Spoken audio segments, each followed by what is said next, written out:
네, 사람은 중력을 거스르고 두 발로 걷기 때문에 허리 통증이 숙명이라고 합니다. 하지만 직립보행 자체가 직접적인 원인이 되는 건 아닌데요. 일상 속 자세부터 돌아보는 게 좋겠습니다. 건강 365입니다. 우리나라 50대 여성의 허리둘레 20대보다 3인치 크고 허리 디스크 환자는 5배나 많습니다. 뱃살은 늘어나는 데 반해 골밀도는 줄면서 허리 통증을 키우고 있습니다. 척추 질환, 가장 근본적 원인 중 하나는 직립을 해서 생기는 것이 아니라 쪼그리고 앉아 있거나 허리나 목을 구부려 생활하는 것 때문입니다. 식사를 하거나 텔레비전을 볼 때에도 바닥에 양반다리를 하고 앉게 되면 허리를 바로 펴기가 어려워 등 허리가 굽어지기 마련입니다. 이때 척추에 가해지는 부담감은 훨씬 높다고 할 수 있겠습니다. 젊다고 해서 척추 질환을 피할 순 없죠. 앉아있는 시간이 길어지면서 자세가 무너지면 허리 통증은 시간 문제입니다.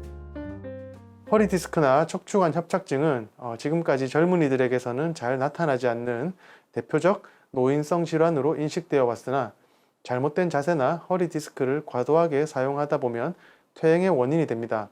따라서 스마트폰, 컴퓨터 작업, 과도한 스포츠 활동이 척추 노화의 속도를 빠르게 하는 원인이기 때문에 척추관 협착증은 30, 40대에서도 많이들 나타나는 질환으로 보시는 게 맞습니다. 허리 통증은 대부분 수술까지 안 가도 해결됩니다. 하지만 누군가는 수술 시기를 놓치고 평생 아픈 허리로 살아가야 할지도 모릅니다. 환자분이 걷기도 힘들 정도로 병원을 내원하시는 경우도 많지만 무조건 수술을 시행하지는 않습니다. 수술이라는 것은 그 병을 치료할 수 있는 마지막 단계라고 볼 수 있습니다.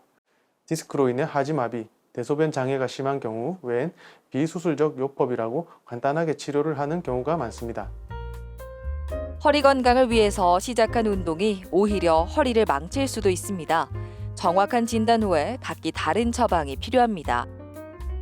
낮 시간에 사무실, 컴퓨터 작업을 오래 하시는 분들은 모니터를 눈높이에 맞게 높여주시고 간간히 휴식을 취해주는 등 근무 중 부득이하게 숙이는 자세로 작업을 해야 하는 직업이면 수시로 스트레칭을 통해서 풀어주고 책을 보거나 공부할 때는 책을 세우거나 높이를 조절할 수 있는 독서대를 사용하시는 것이 좋습니다.